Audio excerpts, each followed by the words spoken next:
नमस्कार। आज हम चर्चा करेंगे ऑक्सीजन के सोर्स और उसके ट्रांसपोर्टेशन के बारे में, यानी समझने की कोशिश करेंगे कि ऑक्सीजन कहां से आता है और कैसे आता है। हम जिंदा हैं क्योंकि सांस लेते हैं और सांसें ऑक्सीजन से चलती है, और आज के परिप्रेक्ष्य में इसकी महत्वता को समझना बड़ा आसान है। कोरोना वायरस ये एक ऐसा खतरनाक वायरस है जो सीधे लंग्स पे अटैक करता है, जिससे सांस लेने की स्वाभाविक प्रक्रिया बाधित होती है और ऐसे वक्त में एक्स्ट्रा ऑक्सीजन की जरूरत पड़ती है। एक संस्था है वर्ल्ड हेल्थ ऑर्गेनाइजेशन WHO, आप लोग जानते ही होंगे। उसके अनुसार हर 5 कोविड मरीजों में से एक मरीज को ऑक्सीजन की जरूरत पड़ती ही है।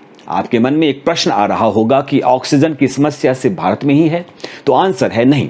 आज इंडिया की जो स्थिति है वो ब्राजील, कांगो, पेरू और वेनेजुएला जैसे कंट्रीज हाल ही में झेल चुकी है। तो आप समझ सकते हैं कि भारत विश्व पटल पे आज के वक्त में कहां खड़ा है। अब हम बात करेंगे ऑक्सीजन सप्लाई के ऊपर। जैसा कि मैंने पहले ही आपको बताया कि रेस्पिरेटरी फेलियर वाले मरीजों को ऑक्सीजन की सप्लाई की जाती है। ऑक्सीजन की जो आपूर्ति है वो 3 तरह से होती है। पहला है ऑक्सीजन कॉन्सेंट्रेटर्स, दूसरा कंप्रेस्ड गैस सिलेंडर्स और तीसरा लिक्विड ऑक्सीजन। इन तीनों प्रकारों के बारे में हम बारी बारी से जानेंगे। सबसे पहले हम बात करते हैं ऑक्सीजन कॉन्सेंट्रेटर के बारे में। ऑक्सीजन कॉन्सेंट्रेटर एक तरह का डिवाइस होता है जो आसपास की एयर को प्यूरिफाई करके उपयोग में लाने योग्य बनाता है। ये डिवाइस एयर से डस्ट, बैक्टीरिया, नाइट्रोजन और अन्य तरह के पार्टिकल्स और गैसों को दूर करता है। आपकी जानकारी के लिए बता दूं कि हमारे वातावरण में ऑक्सीजन की मौजूदगी सिर्फ 21% है, बाकी 78% नाइट्रोजन और 1% अन्य गैसेस है। नॉर्मल कंडीशन में 21% ऑक्सीजन की मात्रा काफी होती है एक स्वस्थ व्यक्ति के लिए, लेकिन रेस्पिरेटरी कंडीशन वालों को इससे कहीं ज्यादा ऑक्सीजन की जरूरत पड़ती है। ऑक्सीजन कॉन्सेंट्रेटर लो फ्लो वाला भी हो सकता है और हाई फ्लो वाला भी हो सकता है। जनरली 2 तरह के कॉन्सेंट्रेटर होते हैं, stationary and portable. Stationary concentrator जिसे कहीं एक जगह परमानेंटली रखा जा सके, क्योंकि इसे पावर पॉइंट की जरूरत होती है और ये कंटिन्यूअस ऑक्सीजन सप्लाई करने की क्षमता रखता है। और पोर्टेबल जिसे मूवमेंट पर्पज से यूज में लाया जाता है, क्योंकि ये बैटरी के साथ आता है। दोनों के बीच के डिफरेंस को 4 पॉइंट में रखा जा सकता है: oxygen output, size and weight, power options and price. अब हम सेकंड नंबर के सोर्स पे बात करते हैं, यानी कि कंप्रेस्ड गैस सिलेंडर। सिलेंडर एक तरह का मेटल कंटेनर होता है जिसमें कंप्रेस्ड गैस हाई प्रेशर पे भरा होता है। सिलेंडर अलग अलग साइज में अवेलेबल है, डिपेंड करता है कितनी ऑक्सीजन कैपेसिटी की जरूरत है। ऑक्सीजन सिलेंडर जनरली स्टील या एल्यूमिनियम का बना होता है। एल्यूमिनियम सिलेंडर्स स्टील सिलेंडर्स के मुकाबले में काफी हल्के होते हैं। ट्रांसपोर्टेशन में भी आसानी होती है। स्टील सिलेंडर 1 से 50 लीटर के साइज में आ सकता है और एल्यूमिनियम 1 से 10 लीटर। आजकल इस तरह के सिलेंडर को लेकर भटकते हुए लोगों का दृश्य टीवी पे आप देख ही रहे होंगे। ऑक्सीजन सिलेंडर के साथ एक ही प्रॉब्लम है कि इसे हमेशा रिफिल कराने की जरूरत पड़ती है। चलिए अब हम बात करते हैं तीसरे यानी आखिरी सोर्स लिक्विड ऑक्सीजन के बारे में। लिक्विड ऑक्सीजन क्रायोजेनिक लिक्विड होता है, एक तरह का लिक्विफाइड गैस जो -183 डिग्री C के बॉइलिंग पॉइंट पे होता है। ऑक्सीजन को लिक्विड फॉर्म में स्टोर करने का सबसे बड़ा फायदा यह है कि गैस की बहुत ज्यादा क्वांटिटी को भी छोटे से एरिया में स्टोर किया जा सकता है, जिससे एक जगह से दूसरे जगह ले जाने में आसानी होती है, क्योंकि ये बहुत ही लाइट हो जाता है। ट्रांसपोर्टेशन के लिए अगर आप सिक्योरिटी पॉइंट से देखें तो लिक्विड ऑक्सीजन टैंक्स ज्यादा सुरक्षित है कंप्रेस्ड गैस सिलेंडर से, क्योंकि ये बहुत ही कम प्रेशर में स्टोर किया जाता है। और 1 लीटर लिक्विड ऑक्सीजन को जब गैस फॉर्म में कन्वर्ट करते हैं तो करीब 860 लीटर ऑक्सीजन मिलता है। क्यों ना हम ऑक्सीजन प्रोडक्शन के बारे में थोड़ी बात कर लें। ऑक्सीजन की आपूर्ति को दुरुस्त करने के लिए इंडस्ट्रियल ऑक्सीजन को मेडिकल ऑक्सीजन में कन्वर्ट किया जा रहा है। सबसे पहले आपको बता दें कि मेडिकल ऑक्सीजन और इंडस्ट्रियल ऑक्सीजन में डिफरेंस क्या है। मेडिकल ऑक्सीजन ही वो ऑक्सीजन है जिसे मेडिकल यूज के लिए स्पेशली बनाया जाता है। इसे बनाने की प्रक्रिया में ऑक्सीजन को अन्य दूसरे गैसों से अलग किया जाता है और इसके अंदर की इंप्योरिटी को कंप्रेशन, फिल्ट्रेशन और प्यूरिफिकेशन के द्वारा इस कदर अलग किया जाता है कि ऑक्सीजन की प्योरिटी 99.5% तक पहुंच जाती है। जबकि industrial oxygen specially factory use के लिए बनाया जाता है, जिसका प्रयोग combustion, oxidation, cutting and chemical reactions में होता है।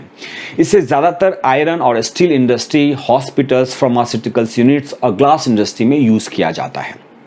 वैसे तो इंडस्ट्रियल ऑक्सीजन की प्योरिटी लेवल उतनी अच्छी नहीं होती कि इसे डायरेक्टली मेडिकल यूज के लिए एज इट इज ले लिया जाए, पर कोविड-19 आउटब्रेक के बाद युद्ध स्तर पर इसकी इंप्योरिटी को दूर कर मेडिकल यूज के लिए उपलब्ध कराया जा रहा है। गवर्नमेंट ने जब से इंडस्ट्रियल ऑक्सीजन को मेडिकल ऑक्सीजन में कन्वर्ट करने की परमिशन दी है, तब से टोटल एक दिन की सप्लाई करीब 9000 मेट्रिक टन तक पहुंच गई है।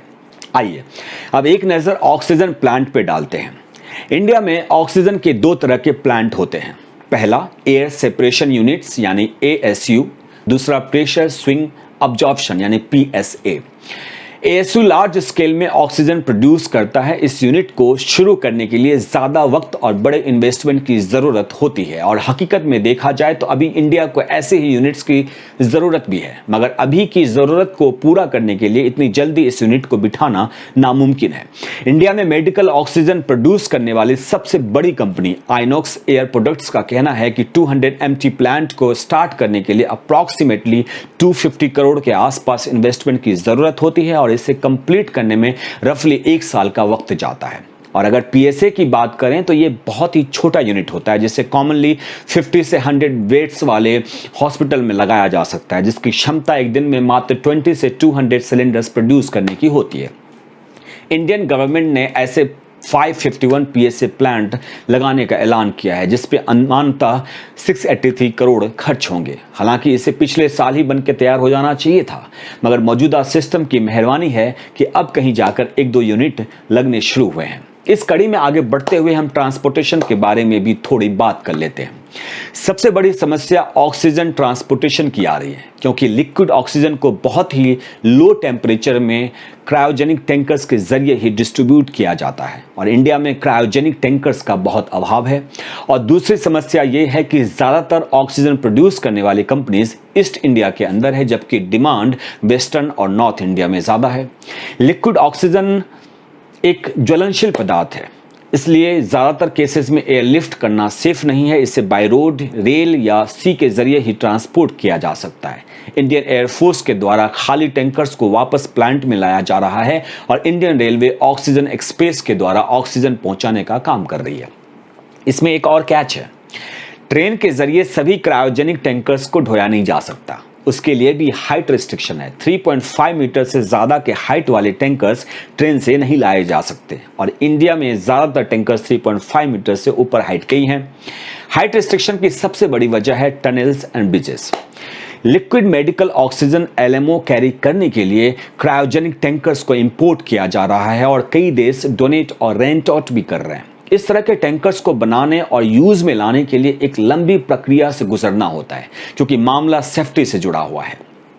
ISO मार्क्ड टैंकर्स को कंपनीज द्वारा सर्टिफाइड किया जाता है सारे मापदंडों के आधार पर। उसके बाद अनुमति दी जाती है उपयोग के लिए। जनरली 20 टन लिक्विड ऑक्सीजन एक टैंकर्स कैरी कर सकता है लॉन्ग डिस्टेंस के लिए। इस तरह के टैंकर्स स्टोरेज के काम में भी लिए जाते हैं।